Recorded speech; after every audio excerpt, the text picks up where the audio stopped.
പഴം ഉപയോഗിച്ച് ആവിയിൽ വേവിച്ച് തയ്യാറാക്കിയെടുക്കാൻ വേണ്ടി പറ്റുന്ന നല്ല ടേസ്റ്റി ആയിട്ടുള്ള ഒരു സ്നാക്കിൻ്റെ റെസിപ്പിയുമായിട്ടാണ് ഇന്ന് വന്നിരിക്കുന്നത്.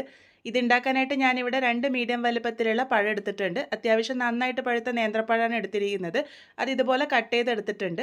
ഒരു പാനിലേക്ക് 1 ടേബിൾ സ്പൂണോളം നെയ്യ് ചേർത്ത് കൊടുക്കാം. അതിനുശേഷം ഇതിലേക്ക് കുറച്ച് കാഷ്യൂ നട്ട് ചേർത്ത് കൊടുത്തിട്ടുണ്ട്.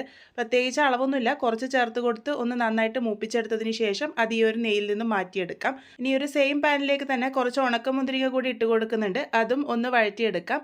ഇതുപോലെ നന്നായിട്ട് പൊങ്ങി വരുമ്പോൾ അത് എണ്ണയിൽ നിന്ന് മാറ്റിയെടുക്കാം. ഒരു 1/2 ടീസ്പൂൺ നെയ്യ് കൂടെ കൂടുതലായിട്ട് ചേർത്ത് കൊടുത്തിട്ടുണ്ട്. അതിനുശേഷം നമ്മൾ നേരത്തെ കട്ട് ചെയ്ത് വെച്ചിരിക്കുന്ന പഴം നന്നായിട്ട് തന്നെ ഒന്ന് വഴറ്റിയെടുക്കാം. നെയ്യിൽ ഇത് കുറച്ച് നേരം വഴറ്റുമ്പോഴേക്കും തന്നെ കളറൊക്കെ മാറി നന്നായിട്ട് വെന്ത് ഉടഞ്ഞു തുടങ്ങും. ഒരുപാട് ഉടച്ചെടുക്കേണ്ട ആവശ്യമില്ല. ഇതുപോലെ വെന്ത് വരുമ്പോൾ ഇതിലേക്ക് 1 കപ്പ് തേങ്ങ ചിരകിയത് ചേർത്ത് കൊടുത്തിട്ടുണ്ട്. അതും ചേർത്ത് കൊടുത്ത് നന്നായിട്ട് തന്നെ ഒന്ന് മൂപ്പിച്ചെടുക്കാം. തേങ്ങയൊക്കെ ഒന്ന് ചെറുതായിട്ട് മൂപ്പിച്ചെടുത്താൽ മാത്രം മതി. ഇപ്പം നന്നായിട്ട് യോജിച്ച് വന്നിട്ടുണ്ട്. ഒന്ന് ചെറുതായിട്ട് ഉടച്ചു കൊടുക്കുന്നുണ്ട്. അതിനുശേഷം ഇത് ഈ ഒരു പാനിൽ നിന്നും മാറ്റിയെടുക്കാം. ഇനി ഒരു സെയിം പാനിലേക്ക് തന്നെ 1/2 കപ്പ് വെള്ളം ഒഴിച്ചു കൊടുക്കാം.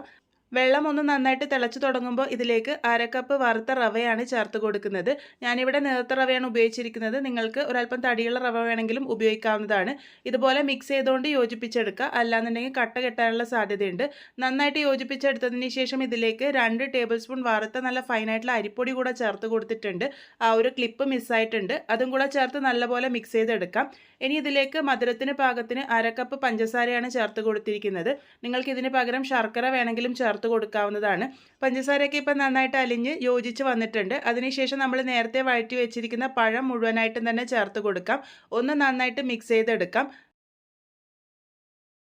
ഇതിലേക്ക് നമ്മൾ നേരത്തെ വഴറ്റി വെച്ചിരിക്കുന്ന അണ്ടിപ്പരിപ്പും ഉണക്കമുന്തിരിയും കൂടെ ചേർത്ത് കൊടുക്കാം. കൂടെ തന്നെ 1/4 ടീസ്പൂൺ ഏലക്ക പൊടി കൂടെ ചേർത്ത് കൊടുക്കുന്നുണ്ട്.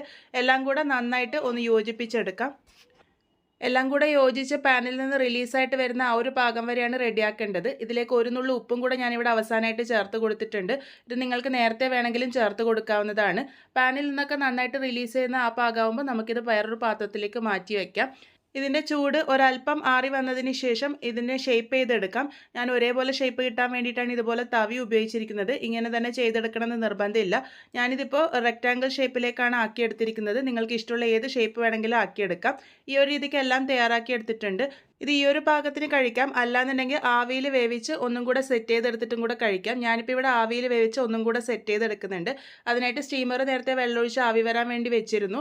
ഏത് പാത്രത്തിലാണോ സ്റ്റീം ചെയ്തെടുക്കാൻ വേണ്ടി പോകുന്നത് ആ ഒരു പാത്രം നെയ്യ് തടവിയിട്ട് ഇതുപോലെ സെറ്റ് ചെയ്ത് കൊടുക്കാം. ഹൈ ഫ്ലെയിമിൽ 5-10 മിനിറ്റ് നേരത്തേക്ക് നല്ല പോലെ തന്നെ ആവി കയറ്റി എടുക്കുമ്പോഴേക്കും നമ്മളുടെ പലഹാരം റെഡിയായി കിട്ടും. ഇതിൻ്റെ രുചി ഒന്നും കൂടെ കൂടണമെന്നുണ്ടെങ്കിൽ ഇലയിൽ നന്നായിട്ട് പൊതിഞ്ഞിട്ട് ആവി കയറ്റി എടുക്കാവുന്നതാണ്.